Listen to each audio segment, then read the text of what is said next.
Hello friends, welcome to MS academy. मैं मुलायम सिंह यादव लेकर आया हूँ आज दूसरा लेक्चर, जिसमें आज हम लोग डिस्कस करेंगे ट्रांसमिशन ऑफ इलेक्ट्रिसिटी का। यानी कि यदि आपने पिछला लेक्चर न देखा हो तो हमने वीडियो के डिस्क्रिप्शन में लिंक दे रखा है प्रीवियस वीडियो का, जिसमें हमने डिस्कस क्या किया था उसको देखते हैं सबसे पहले। In the previous lecture we discussed about the generation of electricity. We discussed what are the different methods by which we can generate the electricity, जिसमें हमने देखा था हाइड्रो पावर प्लांट्स को, थर्मल पावर प्लांट्स को। तो यानी hydro power plants में क्या हो रहा था कि पानी को बांध बना के रोका जा रहा था, उसके पोटेंशियल एनर्जी को बढ़ाया जा रहा था। देन आफ्टर उस पोटेंशियल एनर्जी से हम हाइड्रो टरबाइन को रोटेट कर रहे थे, जो कि हमारे जनरेटर से कपल था।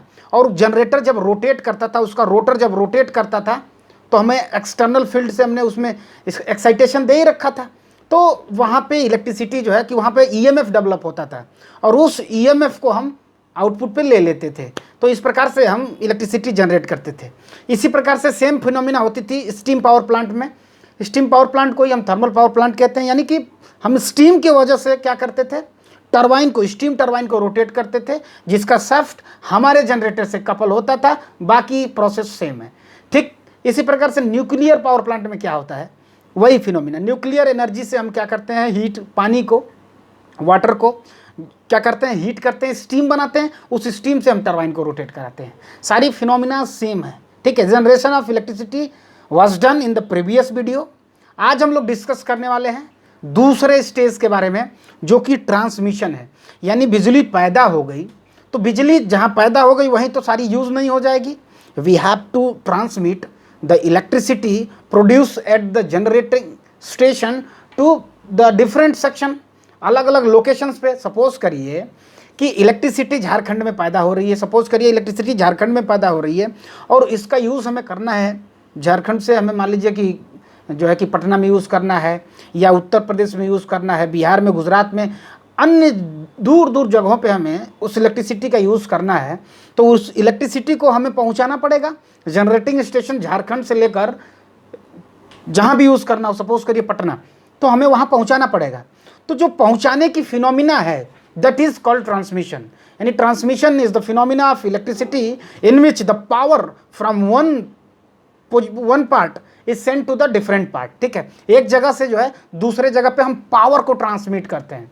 अब पावर में क्या क्या होता है, एनर्जी होती है। अब पावर में वोल्टेज, करंट और पावर फैक्टर होता है, जिसके बारे में आप लोग डिटेल जानते हैं। ठीक है, हम देखते हैं ट्रांसमिशन का। तो जैसे ही जनरेटिंग स्टेशन पे हमने ईएमएफ डेवलप किया था, 11 केवी का आमतौर पे डेवलप करते हैं इंडिया में, कहीं कहीं जगहों पे 24 केवी का भी जो है ईएमएफ डेवलप हो जाता है। तो उस 24 को या 11 केवी को हम क्या करते हैं, जनरेटिंग स्टेशन पे ही एक ट्रांसफार्मर लगाते हैं, जिसे हम जनरेटर ट्रांसफार्मर बोलते हैं, या जनरेटिंग ट्रांसफार्मर, जीटी बोलते हैं आमतौर पे। ठीक है, तो उस जनरेटिंग ट्रांसफार्मर से उस वोल्टेज लेवल को बहुत हाई वोल्टेज लेवल पर बढ़ाया जाता है, जिस वोल्टेज लेवल पे हमें भेजना है। यानी कि उस 11 केवी ऑफ वोल्टेज को जो डेवलप हुआ था, उसको हम 400 केवी पे या 132 पे या 220 पे, जितने पे भी हमें सेंड करना है, उतने पर हम इस जीटी की मदद से वोल्टेज लेवल को बढ़ाते हैं। And the process of this increment of the voltage is called step up. तो जो जीटी होता है वो हमारा एक स्टेप अप ट्रांसफार्मर होता है। ठीक है, तो इस जीटी की मदद से हमने क्या किया, वोल्टेज लेवल को बढ़ा दिया। बढ़ाया क्यों, सबसे बड़ा प्रश्न तो अब आया, why, what was the use to increase the voltage. 11 volt क्या था, तो 11 वोल्ट कम था। क्यों, क्योंकि हमें ट्रांसमिशन हाई वोल्टेज पे करना है। क्यों, क्योंकि हाई वोल्टेज ट्रांसमिशन में लॉसेस कम होते हैं, कोरोना लॉसेस कम होते हैं। ठीक है, मटेरियल जो यूज्ड इन द कंडक्टर है वो कम लगता है। लो वोल्टेज पे क्या होगा, बहुत लॉसेस होता है आपका। ठीक है, इसलिए हम हाई वोल्टेज पे प्रीफर करते हैं, लॉसेस प्रीफर करते हैं ट्रांसमिशन का। तो जो सेंडिंग एंड है और एक जो है रिसीविंग एंड, जहाँ से भेजा जा रहा है दैट इज सेंडिंग एंड, और जहाँ रिसीव हो रहा है उसे हम रिसीविंग एंड बोलते हैं।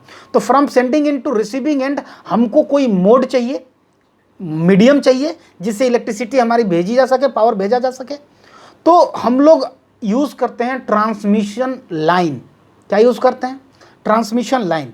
अब ये जो ट्रांसमिशन है आपका, ये 2 मोड से हो सकता है। ये तो एसी ट्रांसमिशन हो सकता है या तो डीसी ट्रांसमिशन हो सकता है। डीसी ट्रांसमिशन आपको बहुत कम जगहों पे मिलता है, हमने देखा है। डीसी ट्रांसमिशन मुद्रा पावर प्लांट जो है गुजरात में, वहाँ से डीसी पावर प्लांट जो है, वहाँ से डीसी जो है कि 500 केबी पर जो है 500 केबी पे डीसी ट्रांसमिशन भी हुआ है। आमतौर पे एसी ट्रांसमिशन ही हुआ है, ठीक है। तो एसी ट्रांसमिशन पे क्या होता है, हाई वोल्टेज पे हम लोग सेंड करते हैं और वो high voltage receiving end accept करता है और वहाँ पे क्या करता है, उस हाई वोल्टेज को वो लो वोल्टेज में कन्वर्ट करता है स्टेप डाउन ट्रांसफार्मर की मदद से, ठीक है। इतना क्लियर है। तो जो ट्रांसमिशन के लिए लगा, उसमें नेसेसरी आइटम्स क्या हुए, ट्रांसमिशन लाइन चाहिए आपको। तो ट्रांसमिशन लाइन के लिए क्या चाहिए आपको, कंडक्टर्स चाहिए, वायर चाहिए ना आपको, कंडक्टर्स चाहिए। साथ ही साथ आपको इंसुलेटर लगाने पड़ते हैं, आपको टावर लगाने पड़ते हैं जिसे हम खंबा बोलते हैं। और खंबा हम लोग आमतौर पे स्टील का यूज़ करते हैं। क्वेश्चन आपसे पूछता रहता है स्टील का यूज़ क्यों करते हैं, why we prefer to use the steel tower not the concrete. तो बेसिक जो रीज़न होता है इसके पीछे वो ये होता है कि concrete takes a lot of space, volume उसका जो है बहुत ज़्यादा लेता है, रिलायबिलिटी कम होती है, ठीक है। तो ये सारे फैक्टर्स होते हैं, बहुत सारे फैक्टर्स होते हैं, आप उसको देख सकते हैं। मेरा बताने का तात्पर्य ये है कि ये सारे जो हैं ज़रूरत की चीज़ें हैं, ठीक है। डैम्पर वाइंडिंग्स लगी होती हैं उसमें, तो डैम्पर कंडक्टर्स, इंसुलेटर्स, जो हमारा कंडक्टर्स है, वायर, ठीक है। आपको टावर चाहिए, उसके लिए स्टील का चाहिए, फाउंडेशन बनाना पड़ता है, खंबा जगह जगह पे 200 मीटर, 300 मीटर, 250 मीटर पे एक डिस्टेंस पे जो है कि हमें खंबा लगाना पड़ता है। क्योंकि अब जो हम ट्रांसमिशन करते हैं, मैक्सिमम ट्रांसमिशन हम क्या करते हैं, जो ओवरहेड ट्रांसमिशन करते हैं।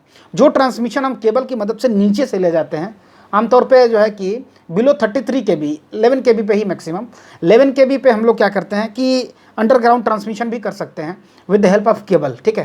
केबल की मदद से हम लोग नीचे नीचे भी ले जाते हैं, ठीक है। लेकिन मैक्सिमम जो हाई वोल्टेज पे ट्रांसमिशन होता है 500 केबी, 400 केबी, तो वो हमें ओवरहेड ट्रांसमिशन से ले जाना पड़ता है।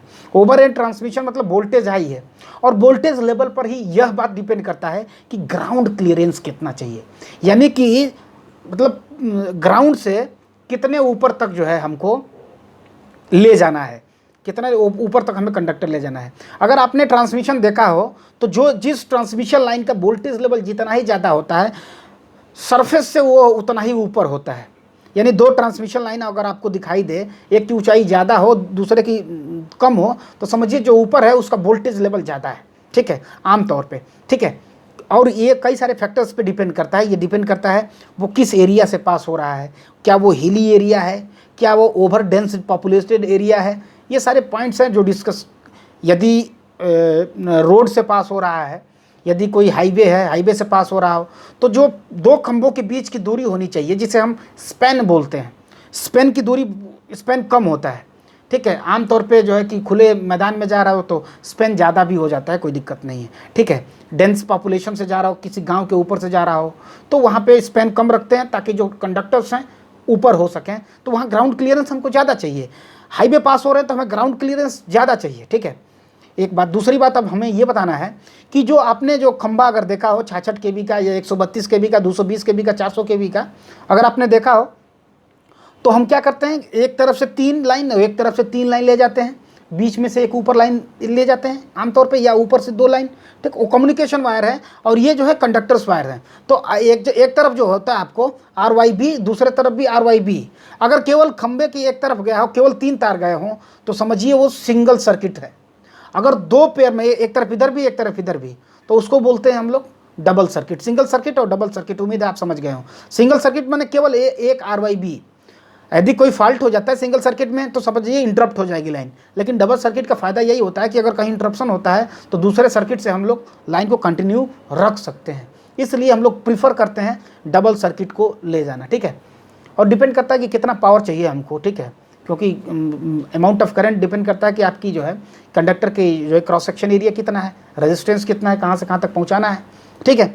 ये सारे पॉइंट्स थे जो डिस्कस करना था रिगार्डिंग द ट्रांसमिशन, ठीक है।